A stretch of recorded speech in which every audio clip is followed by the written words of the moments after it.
രാഷ്ട്രീയ അനിശ്ചിതത്വം തുടരുന്ന ബംഗ്ലാദേശിൽ വീണ്ടും സൈനിക അട്ടിമറി ഉണ്ടാകുമോ എന്ന ആശങ്ക ശക്തമാകുന്നു. ഷെയ്ഖ് ഹസീന സർക്കാരിനെ വീഴ്ത്തി ഇടക്കാല സർക്കാർ അധികാരത്തിലെത്തിയെങ്കിലും രാജ്യത്തെ സ്ഥിതിഗതികൾ സമാധാനപരമായിരുന്നില്ല.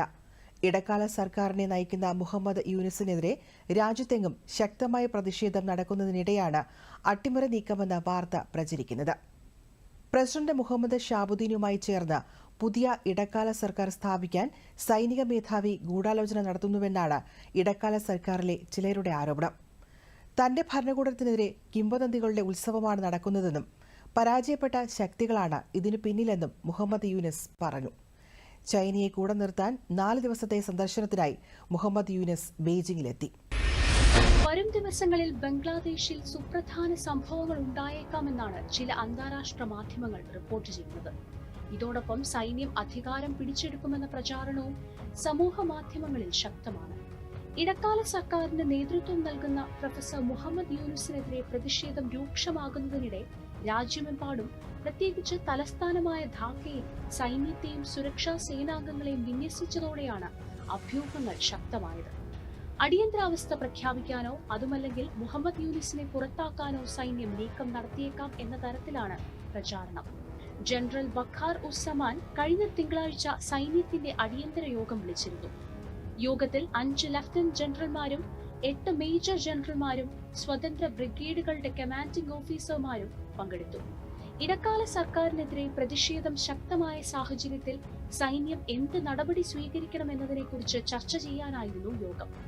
രാജ്യത്ത് ഭീകരാക്രമണ സാധ്യതയെക്കുറിച്ച് സൈനിക മേധാവി മുന്നറിയിപ്പ് നൽകിയതായും സുരക്ഷ വർദ്ധിപ്പിക്കണമെന്നും യോഗത്തിൽ ആവശ്യപ്പെട്ടതായും മാധ്യമ റിപ്പോർട്ടുണ്ട്. അതീവ പ്രാധാന്യമുള്ള സൈനിക നേതൃത്വത്തിന്റെ ഈ യോഗമാണ് പലവിധ സംശയങ്ങൾക്ക് കാരണമായത്. അതിൽ പ്രധാനം സൈന്യത്തിന്റെ മേൽനോട്ടത്തിൽ ഒരു ദേശീയ ഐക്യ സർക്കാരിനുള്ള നീക്കം നടക്കുന്നുവെന്ന പ്രചാരണമാണ്. ഷെയ്ഖ് ഹസീനയെ വീഴ്ത്തി മുഹമ്മദ് യൂനിസിന്റെ നേതൃത്വത്തിൽ ഇടക്കാല സർക്കാർ അധികാരത്തിലെത്തിയെങ്കിലും പ്രതിഷേധങ്ങൾക്ക് ശമനമുണ്ടായിരുന്നില്ല. ഈ സാഹചര്യം മുതലെടുത്ത് സൈന്യം അധികാരം പിടിച്ചെടുക്കാൻ ശ്രമിക്കുകയാണെന്ന തരത്തിലാണ് കിംവദന്തി. അതേസമയം രാജ്യത്ത് അട്ടിമറി നടക്കുന്നതായുള്ള അഭ്യൂഹത്തെ സൈന്യത്തിന്റെ മാധ്യമ വിഭാഗമായ ഇന്റർ സർവീസസ് പബ്ലിക് റിലേഷൻസ് തള്ളി. സൈനിക അട്ടിമറിയെക്കുറിച്ചുള്ള പ്രചാരണം ശക്തമാകുന്നതിനിടെ കരസേനാ മേധാവി നടത്തിയ പ്രസംഗത്തിന്റെ വീഡിയോ വീണ്ടും വൈറലായി. ബംഗ്ലാദേശിൽ സൈനിക നേതൃത്വവും ഇടക്കാല സർക്കാരും നല്ല സ്വരച്ചേർച്ചയിലല്ല മുന്നോട്ടു പോകുന്നത്. ഇടക്കാല സർക്കാരിൽ അംഗങ്ങളായ വിവിധ രാഷ്ട്രീയ പാർട്ടികളും വിദ്യാർത്ഥി നേതാക്കളും അടുത്തിടെ സൈന്യത്തിനെതിരെ ശബ്ദമുയർത്തിയിരുന്നു. ഇത് സൈന്യത്തിലെ പല വിഭാഗങ്ങളെയും അസ്വസ്ഥരാക്കുന്നുണ്ട്. ദിവസങ്ങൾക്ക് മുൻപ് സൈന്യത്തിലെ പാക് അനുകൂലികൾ കരസേനാ മേധാവിയെ അട്ടിമറിക്കാൻ സാധ്യതയുണ്ടെന്ന് ബംഗ്ലാദേശിലെ ചില മാധ്യമങ്ങൾ റിപ്പോർട്ട് ചെയ്തിരുന്നു. പ്രസിഡന്റ് മുഹമ്മദ് ഷാബുദ്ദീനുമായി ചേർന്ന് പുതിയ ഇടക്കാല സർക്കാർ സ്ഥാപിക്കാൻ സൈനിക മേധാവി ഗൂഢാലോചന നടത്തിയെന്ന് വിദ്യാർത്ഥികളുടെ നേതൃത്വത്തിലുള്ള ആമർ ബംഗ്ലാദേശ് പാർട്ടിയുടെ ജനറൽ സെക്രട്ടറി അസദുസ്സമാൻ ഫുആദ് ആരോപിച്ചതും ഈ സാഹചര്യത്തിൽ ചർച്ചയാകുന്നുണ്ട്.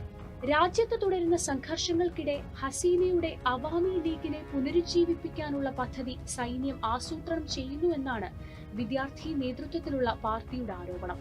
അതേസമയം സർക്കാർ അട്ടിമറിക്ക് സാധ്യതയെന്ന വാർത്തകൾ ഇടക്കാല സർക്കാർ തലവൻ മുഹമ്മദ് യൂനിസ് തള്ളി. തന്റെ ഭരണകൂടത്തിനെതിരെ കിംവദന്തികളുടെ ഉത്സവമാണ് നടക്കുന്നതെന്നും പരാജയപ്പെട്ട ശക്തികളാണ് ഇതിനു പിന്നിലെന്നും യൂനിസ് പറഞ്ഞു. മുൻ പ്രധാനമന്ത്രി ഷെയ്ഖ് ഹസീനയും അനുകൂലികളെയും ലക്ഷ്യമാക്കിയാണ് യൂനിസിന്റെ ഒളിയമ്പ്. സൈനിക അട്ടിമറി പോലുള്ള തെറ്റായ വിവരങ്ങൾ പ്രചരിക്കുമ്പോൾ അതിന്റെ ഉറവിടം ജനങ്ങൾ തേടണമെന്നും അദ്ദേഹം പറഞ്ഞു. 15 വർഷം തുടർച്ചയായി ഭരിച്ച അവാമി ലീഗ് നേതാവ് ഷെയ്ഖ് ഹസീന വിദ്യാർത്ഥി പ്രക്ഷോഭത്തെ തുടർന്ന് ഇന്ത്യയിലേക്ക് പലായനം ചെയ്തത് 2024 ഓഗസ്റ്റിലാണ്. തുടർന്ന് അധികാരത്തിലേറിയ ഇടക്കാല സർക്കാരിനെ പ്രതിഷ്ഠിച്ചത് അമേരിക്കൻ ചാരസംഘടനയായ CIA-യും പാകിസ്ഥാൻ ചാരസംഘടനയായ ISIS-യും ആണെന്ന് പരക്കെ ആക്ഷേപമുണ്ടായിരുന്നു. പക്ഷേ ഡൊണാൾഡ് ട്രംപ് അധികാരത്തിലെത്തിയതോടെ അമേരിക്കൻ സഹായങ്ങൾ നിലച്ചത് യൂനിസ് സർക്കാരിനെ പ്രതിസന്ധിയിലാക്കി. ഇതിനെ തുടർന്നാണ് രാജ്യത്ത് സാമ്പത്തിക പ്രശ്നങ്ങളും കലാപങ്ങളും തലപൊക്കിയത്. ഹസീനയുടെ ബന്ധുവായ പട്ടാള മേധാവി വഖാർ ഉസ്സമാനെ അട്ടിമറിക്കാൻ സർക്കാരിലെ ഉന്നതരുടെ സഹായത്തോടെ കുറച്ചു ദിവസങ്ങൾക്ക് മുൻപ് ശ്രമം നടന്നതായും റിപ്പോർട്ടുകൾ ഉണ്ടായിരുന്നു. മതേതരവാദിയായ ജനറൽ വഖാർ രാജ്യത്തിന്റെ വഴിവിട്ട പോക്കിൽ അസംതൃപ്തി പരസ്യമാക്കിയിരുന്നു. സർക്കാരിൽ നിന്നും വ്യത്യസ്തമായി ഇന്ത്യ വിരുദ്ധ നിലപാടുമായി രാജ്യത്തിന് മുന്നോട്ടു പോകാനാവില്ലെന്ന യാഥാർത്ഥ്യബോധ്യം അദ്ദേഹത്തിനുണ്ട്. വരും ദിനങ്ങളിൽ വഖാർ കൂടുതൽ ശക്തനാകുമെന്ന സൂചനകളാണ് പുറത്തുവരുന്നത്. അതുകൊണ്ടാണ് സൈന്യത്തിന്റെ ചലനങ്ങൾ സൂക്ഷ്മമായി നിരീക്ഷിക്കുന്നത്. അതേസമയം ഭരണമാറ്റത്തിന് ശേഷം ബംഗ്ലാദേശിനോട് വളരെ സംയമനത്തോടെയാണ് ഇന്ത്യ ഇടപെടുന്നത്. അവിടുത്തെ ന്യൂനപക്ഷമായ ഹിന്ദുക്കൾക്കും ക്രിസ്ത്യാനികൾക്കും നേരെ നടക്കുന്ന പീഡനത്തിൽ പ്രതിഷേധിക്കുകയും ഹസീനയെ വിട്ടുകൊടുക്കാൻ വിസമ്മതിക്കുകയും ചെയ്യുമ്പോഴും അടിസ്ഥാന കാര്യങ്ങളിൽ സഹകരണം തുടരുകയാണ് ഇന്ത്യ. ചില വിദ്യാർത്ഥി നേതാക്കൾ പരസ്യമായ ഇന്ത്യ വിരുദ്ധ പ്രസ്താവനകൾ നടത്തിയതും അതിർത്തിയിൽ പ്രകോപനങ്ങൾ ഉണ്ടാക്കിയതും ഇന്ത്യ കാര്യമായി എടുക്കുന്നതായി പുറത്തു കാണിക്കുന്നില്ല. ഇരു രാജ്യങ്ങളും തമ്മിലുള്ള വാർഷിക വ്യാപാരം $800 കോടി. മാറിയ സാഹചര്യത്തിൽ ബംഗ്ലാദേശ് പിടിച്ചു നിൽക്കാൻ ഏറെ പണിപ്പെടും. അവരുടെ പ്രധാന വരുമാന സ്രോതസ്സുകളിലൊന്നായ വസ്ത്ര വ്യവസായം കൂപ്പുകുത്തിയിരിക്കുകയാണ്. അതിനാൽ ആഭ്യന്തര കുഴപ്പങ്ങൾ മൂർച്ഛിക്കാനിടയുണ്ടെന്ന ജാഗ്രതയിൽ തന്നെയാണ് ഇന്ത്യ. എന്നാൽ ചൈനയോട് ബംഗ്ലാദേശ് കൂടുതൽ അടുക്കുന്നതിനെ ഇന്ത്യ സശ്രദ്ധം നിരീക്ഷിക്കുന്നുണ്ട്.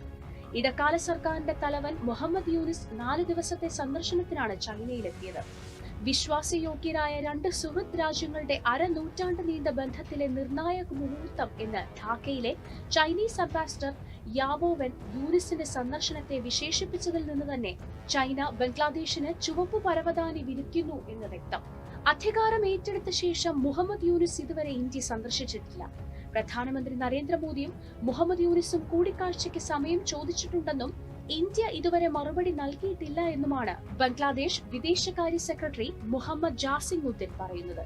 ബംഗ്ലാദേശിന് ചൈന നൽകിയ വായ്പയുടെ തിരിച്ചടവ് കാലാവധി നീട്ടിക്കൊടുക്കുമെന്നും ബംഗ്ലാദേശ് ഉൽപ്പന്നങ്ങൾക്ക് ചൈനീസ് വിപണിയിൽ ഇറക്കുമതി തീരുവയില്ലാതെ പ്രവേശനം അനുവദിക്കുമെന്നും ഇരു രാജ്യങ്ങളും ധാരണയായിട്ടുണ്ട്.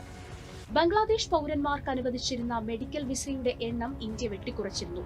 ഈ അവസരം മുതലാക്കുന്നതിന്റെ ഭാഗമായി ചൈന അവരുടെ കുൻമിങ് പ്രവിശ്യയിലെ ചില ആശുപത്രികളിൽ ബംഗ്ലാദേശിൽ നിന്നുള്ള രോഗികൾക്ക് ചികിത്സ അനുവദിക്കാമെന്നും ധാരണയായി. ചൈനീസ് ഉൽപ്പന്നങ്ങൾക്ക് ആഗോളതലത്തിൽ വിലക്ക് നേരിടേണ്ടി വരുന്ന സാഹചര്യത്തിൽ അവരുടെ കമ്പനികളെ ബംഗ്ലാദേശിലേക്ക് മാറ്റാനുള്ള നീക്കവും നടക്കുന്നുണ്ട്. അയൽ രാജ്യമായ ബംഗ്ലാദേശിൽ ചൈന സ്വാധീനം വർദ്ധിപ്പിക്കുന്നത് ദക്ഷിണേന്ത്യൻ രാഷ്ട്രീയ സന്തുലനത്തെ ബാധിക്കുമോ എന്ന് ഉറ്റുനോക്കുകയാണ് ഇന്ത്യ.